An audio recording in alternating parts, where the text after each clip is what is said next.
여러분 안녕하십니까? MBC 정은희입니다. 윤석열 대통령이 오늘 국회를 찾아 60조 원 규모의 추경안에 대한 시정연설을 했습니다. 우리가 직면한 대내외 여건이 매우 어렵다며 국회의 협조를 당부하고 북한의 코로나 상황에 대한 인도적인 지원 의사도 밝혔습니다. 이기주 기자가 보도합니다. 취임식 이후 6일 만에 국회를 찾아 첫 시정연설에 나선 윤석열 대통령. 본회의장에서 대기 중이던 여야 의원들은 자리에서 일어나 박수로 윤 대통령을 맞았습니다. 윤 대통령은 우리가 처한 경제와 안보의 대내외 여건이 매우 어렵다는 점을 강조하면서 59조 4천억 원 규모의 추경안에 대한 국회 협조를 요청했습니다. 우리가 직면한 위기와 도전의 엄중함은 진영이나 정파를 초월한 초당적 협력을 그 어느 때보다 강력하게 요구하고 있습니다. 먼저 소상공인 손실에 대해 온전하게 보상하겠다며 370만 소상공인들에게 최소 600만 원, 최대 1,000만 원의 보전금을 지원하겠다고 말했습니다. 또 진단검사비와 먹는 코로나 치료제, 물가 등 민생 안정을 위한 자금 약 10조 원 투입 계획도 밝혔습니다. 윤 대통령은 특히 북한을 5번이나 언급하며 대북 지원 계획을 공식화했습니다. 북한의 핵실험 준비 정황이 파악되는 등 안보 현실이 엄중하다면서도 북한 당국이 호응한다면 의약품과 보건 인력 등 지원을 아끼지 않겠다고 제안했습니다. 코로나 바이러스의 위협에 노출된 북한 주민에게 필요한 지원을 아끼지 않아야 합니다. 윤 대통령은 또 북한의 비핵화 프로세스와 남북 간 신뢰 구축을 기반으로 한 지속 가능한 평화를 만들어야 한다고 강조했고 인도-태평양 경제 프레임워크, IPEF 참여 의사를 밝히는 등 한미동맹과 경제안보 강화에 대한 의지도 재확인했습니다. 윤 대통령은 연설 과정에서 경제라는 단어를 10번, 위기를 9번, 민생을 5번 언급했고 야당 의원들의 야유나 피켓 시위 없이 차분한 분위기에서 연설이 진행됐습니다. MBC 뉴스 이기주입니다. 아직 임명되지 않은 장관 후보자들에 대한 인사청문 보고서 재송부 기한이 오늘로 모두 끝납니다. 대통령실은 정호영 보건복지부 장관 후보자에 대해 5월 9일까지, 김현숙 여성가족부 장관 후보자에 대해서는 13일까지, 한동훈 법무부 장관 후보자에 대해서는 오늘까지 인사청문 보고서를 보내달라고 국회에 재차 요청한 바 있습니다. 오늘 이후 김현숙, 한동훈 후보자에 대한 임명이 예상되는 가운데 한 후보자는 어제 검찰 내부 게시판에 자신이 사직서를 제출했다는 사실을 알리기도 했습니다.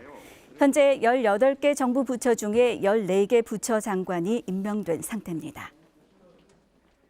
더불어민주당이 성비위 의혹을 받고 있는 박완주 의원을 만장일치로 당에서 제명했습니다. 민주당 오영환 대변인은 오늘 의원총회에서 법과 당원 당규에 따라 우리 당 소속 박완주 국회의원의 제명이 의결됐다고 밝혔습니다. 오 대변인은 박 의원의 입장을 들어봐야 한다는 의견도 있었지만 박 의원과 소통한 의원으로부터 의총 불참과 제명안을 받아들인다는 박 의원의 의사를 확인했다고 설명했습니다. 윤석열 대통령이 오는 18일 광주에서 열리는 제42주년 5.18 광주 민주화운동 기념식에 국민의힘 소속 의원들과 참석합니다. 대통령실 관계자는 윤 대통령이 국민의힘 소속 의원들, 수석 보좌관 전원과 광주를 찾는다며 과거 보수 정권 대통령보다 진일보한 메시지를 광주에서 낼 것이라고 말했습니다.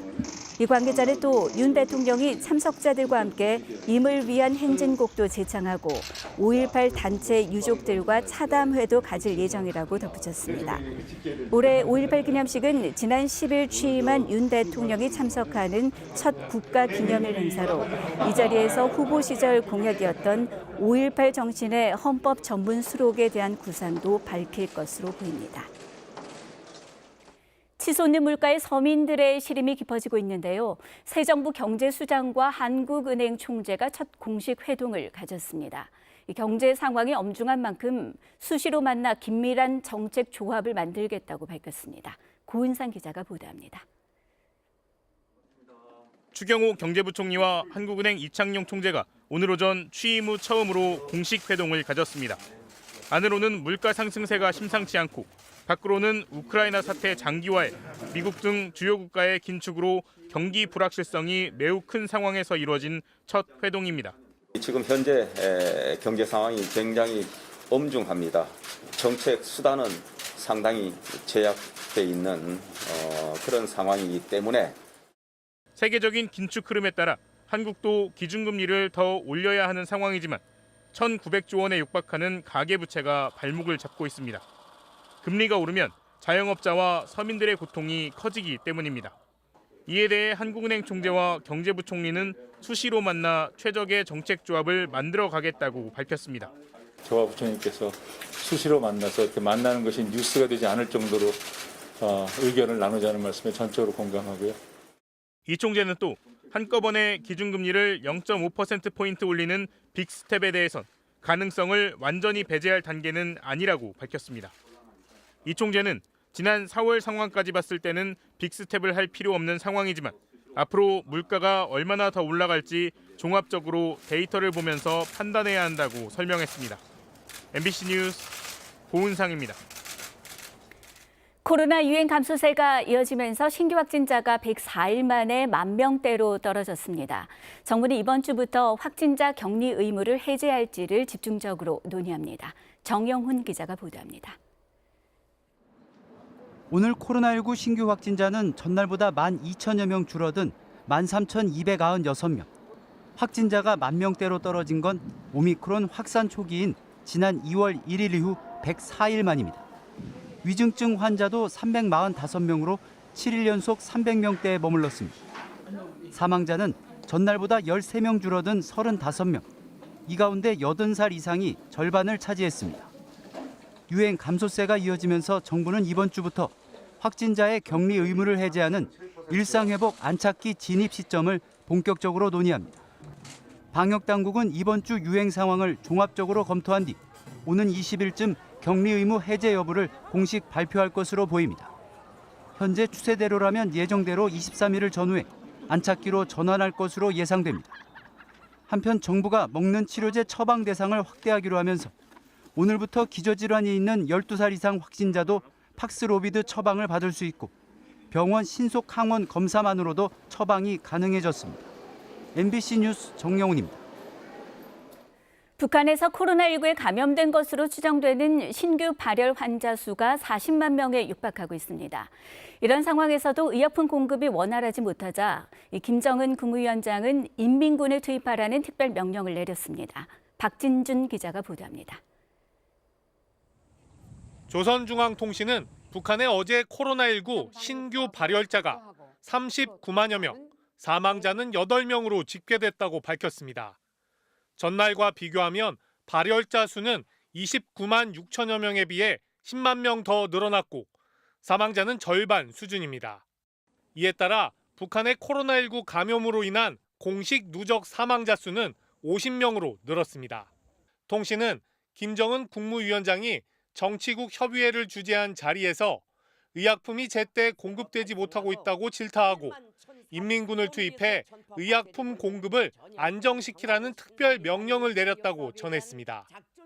또 김 위원장은 엄중한 시국에조차 아무런 역할도 하지 못하는 중앙검찰소 소장의 직무태만 행위를 신랄히 질책했다고 통신은 전했습니다. 이런 가운데 북한은 중국의 방역 지원을 요청한 것으로 알려졌습니다. 베이징 대북 소식통은 최근 북한이 중국의 코로나19 진단 시약과 각종 치료제 등 방역 물자 지원을 요청한 것으로 안다고 말했습니다. 중국은 북한의 엄중한 상황을 고려해 최대한 신속하게 방역 물자를 지원한다는 입장인 것으로 알려졌습니다. 중국 외교부는 북한의 코로나19 확산 소식이 알려진 뒤 북한이 요청할 경우 적극 돕겠다는 의사를 여러 차례 밝혀왔습니다. 이런 가운데 우리 정부는 코로나19 방역을 지원하기 위한 실무 접촉을 이번 주 초 북측에 직접 제안하기로 했습니다. 통일부는 북한의 코로나19 확산에 따라 신속한 대응이 필요한 만큼 가급적 빠른 시일 안에 관련 제의를 하겠다고 밝혔습니다. 실무 접촉을 거쳐 북한의 백신과 의약품을 지원할 규모와 방식을 협의하겠다는 방침입니다. MBC 뉴스 박진준입니다. 윤석열 대통령과 조 바이든 미국 대통령이 이번 주 토요일에 처음 만나 정상회담을 갖습니다. 북한과 경제 안보가 주요 안건인데 북한 코로나19 사태도 다뤄질 것으로 보입니다. 김지경 기자가 보도합니다. 윤석열 대통령과 조 바이든 미국 대통령의 첫 정상회담이 오는 21일 용산 대통령실 청사에서 열립니다. 주요 회담 의제는 북한과 경제 안보, 국제 현안에 대한 두 나라의 기여가 될 전망입니다. 대통령실은 이번 회담에서 최근 북한의 도발에 대한 한미 양국의 대응 전략을 논의하고 공급망 문제, 새로운 기술 등 경제 안보에 대한 협력 방안을 조율할 예정이라고 설명했습니다. 이번 정상회담에서는 북한 코로나19 문제도 논의될 것으로 예상됩니다. 앞서 윤석열 대통령은 지난 13일 코로나19 유행으로 어려움을 겪는 북한 주민에게 백신과 진단키트 등을 보내겠다고 했고 미국 정부는 강력히 지지한다고 밝혔습니다. 대통령실은 이번 회담에서 두 대통령이 신뢰관계를 조기에 구축하고 한미동맹을 원궤도에 복귀시켜 포괄적 전략동맹으로 확대해야 한다고 강조했습니다.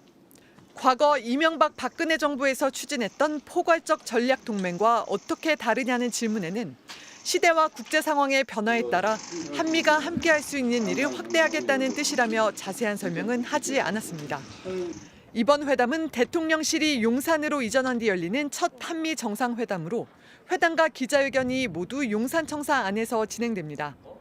조 바이든 미국 대통령은 윤 대통령과 정상회담을 하고 문재인 전 대통령을 별도로 만난 뒤 22일 일본으로 향할 것으로 전해졌습니다. MBC 뉴스 김지경입니다. 오늘 오전 9시쯤 경남 거제시 거제면 선자산 정상 부근에서 화물 운송회사 소속 헬기가 추락했습니다. 이 사고로 기장과 부기장, 정비사 등 3명이 크게 다쳤습니다. 현재 부기장과 정비사는 각각 울산과 부산의 병원으로 옮겨졌으며 기장은 소방구조대원들이 구조 작업을 벌이고 있습니다. 해당 헬기는 산불 진화용 헬기로 제작된 S61N 기종이지만 사고 당시에는 선자산 숲길 정비 사업에 필요한 자재를 옮기던 중이었습니다. 신한은행의 한 지점에서 직원이 약 2억 원을 횡령해 내부 감사에서 적발됐습니다. 신한은행은 부산 모 지점 소속 직원이 지난 12일 고객 예금을 대출 등으로 내주고 난 뒤에 금고 안에 남은 돈인 시재금 2억여 원을 횡령한 사실을 적발했다고 밝혔습니다.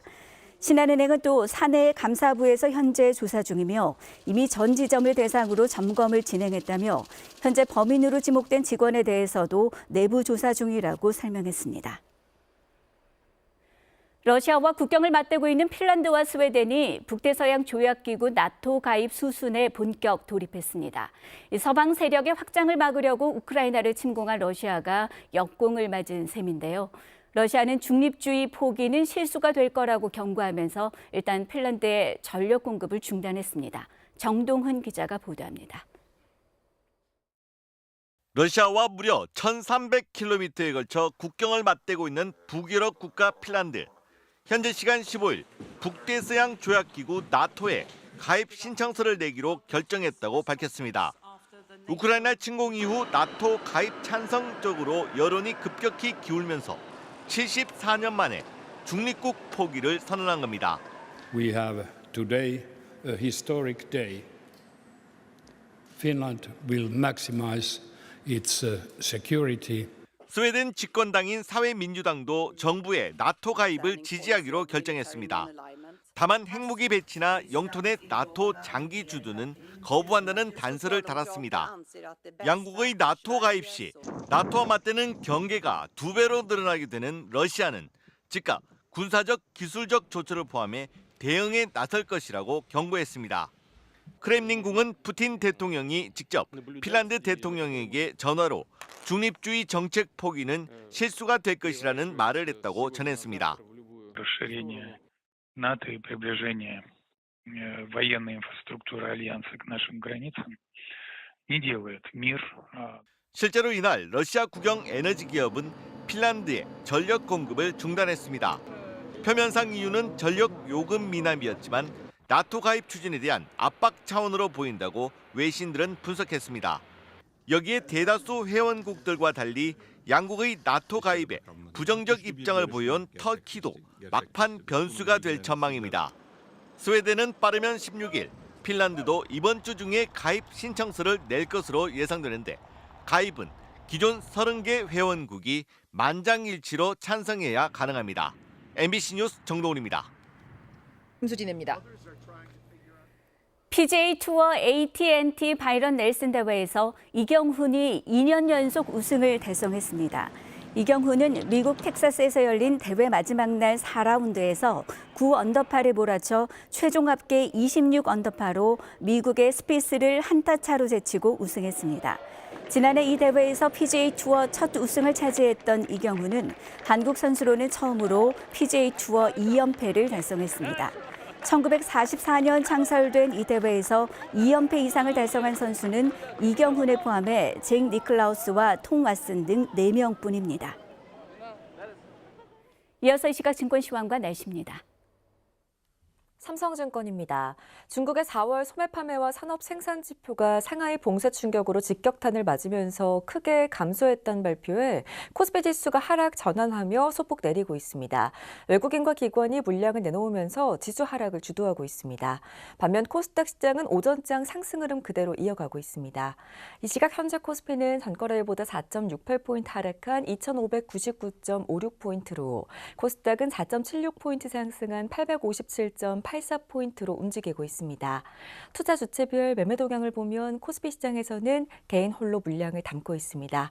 지난 주말 뉴욕 증시는 최근 지수 급락에 따른 반발 매수세가 유입되면서 3대 지수 모두 상승했습니다. 시가총액 상위 종목 살펴보면 혼조세를 보이는 가운데 휴니드가 1분기 실적 부진에 5거래일 연속 하락하고 있고 카프로가 1분기 적자 전환 소식에 10% 가까이 하락하고 있습니다. 반면 CJCGV는 취식 금지 허용으로 인해 5월을 기점으로 실적 회복세가 나타날 것이란 전망에 상승세를 보이고 있습니다. 또 FNF가 코스피 200 지수 편입 가능성이 커지면서 강세를 나타내고 있습니다.